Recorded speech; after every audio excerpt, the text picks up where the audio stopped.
You can see me walking down the street, right? And you're not gonna know that my teeth aren't real. You're not gonna know that I was just living on the street a year ago. You're not gonna know that I'm in medically assisted treatment. I look like a normal person because that's what people in treatment look like for everyone else. We hear a lot about America's opioid epidemic, and that today, the #1 cause of death of all people under the age of 50 is drug overdoses. That's past car crashes and heart disease. You know, we often think, oh, that could never happen to me, right? And yet, it affects every area of the US. And a big part of the solution begins with us and the way we as a society perceive and treat addiction. Do you want to sit on my lap? Is that bad?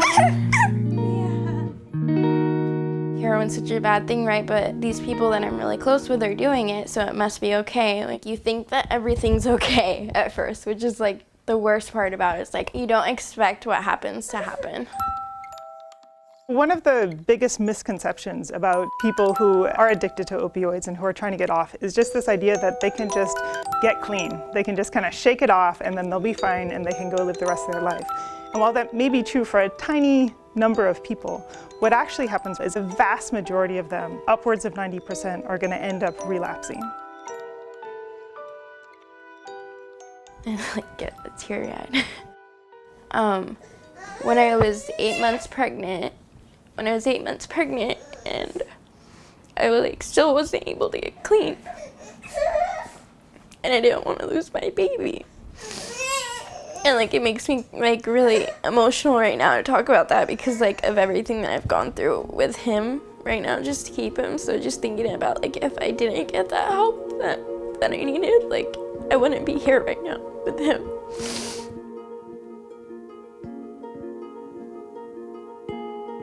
Despite a number of attempts to get clean, Andrea was on heroin for 6 years, along with meth for 2 of them. This is a chronic illness. It's like with diabetes. You know, we don't say that, okay, so you've got a week and you got to get rid of all the sugar and make your diabetes go away. No, with diabetes, we expect they're going to have this for the rest of their lives and we need to treat them. At no point do we say, you've messed up, you've had your last piece of white toast, we're going to take away all of your medications, we're going to take away all of your treatment, we're going to abandon you as a patient or as a member of society. We don't do that, of course not. They have a chronic disease and we need to treat them. Effective treatment doesn't just mean kicking it off, but actually getting treatment, which involves typically medications and behavioral therapy. Medication-assisted treatment is not a new thing. You've probably heard of methadone clinics.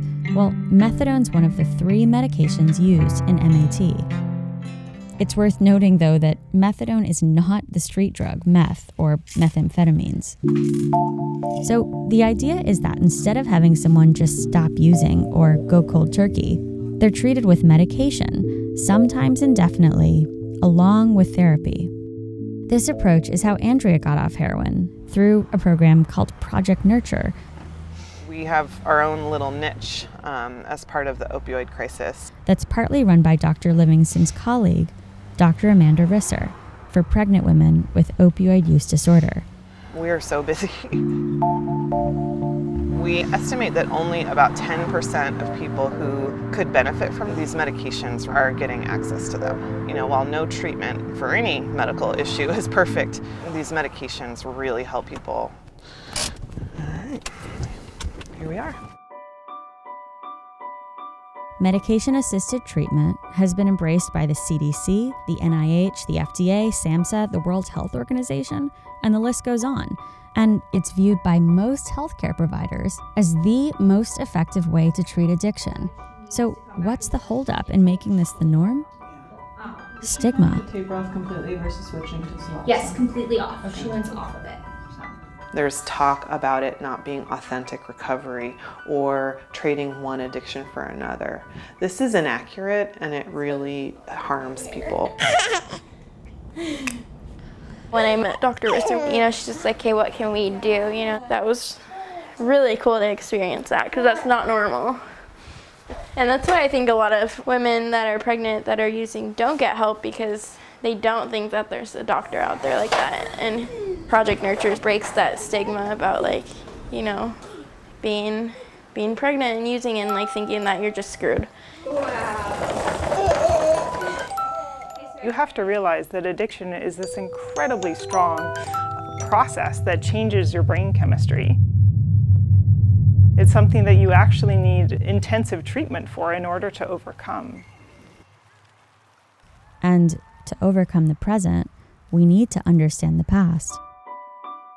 Around the turn of the century, there was a huge amount of attention paid on pain. And some of that emerged because it was an important issue. And some of it was kind of fostered by drug companies that had a financial interest in folks treating pain aggressively. Physicians really were given the message that these medications are not only safe, but also what we should be doing in order to be doing good care. The effects were not really understood completely until the last 5 or so years. So as people maybe develop dependence on these medications, for many people it actually became cost effective to turn to things like heroin. We as a medical community were manipulated into providing treatments to folks that hurt them. And that is something that I think we're not talking a lot about, and how we feel complicit in the opiate crisis. That's kind of the saddest part to me about all of this, is that there's been this huge epidemic that's caused death and destruction in a lot of people's lives, and we weren't even successfully treating the thing that we tried to in the first place, which was pain.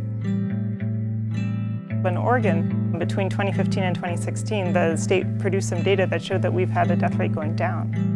Part of it is making sure that people have access to opioid use disorder treatments and making sure that we have naloxone readily available. And a huge contributor has been the fact that we're just prescribing less opioids. We need to change what we think of the right treatment of pain is, because a lot of pain is best managed by things you can actually do on your own. And that might be increasing exercise, mind-body therapy. Those sorts of things may be more effective than any pill that can be prescribed by a physician. But the goal whenever we are approaching somebody who has an addiction problem is first to realize that they are a person, a human being, and not an addict. We've had our patients blow our expectations out of the water over and over again. We're not really doing anything all that special except for just being there. I'm going to school. I'm a great mom to my son. That might sound conceited, but like I know I'm a great mom, and it's because Project Nurture, it's because I've had support, and it's because I'm sober. Yeah, get back up and you keep going, huh? Yeah, it's so crazy. A year ago, like I was sleeping in a car. You know, you have to retrain yourself to deal with your feelings, because when you're using, you're literally taking your feelings and suffocating them.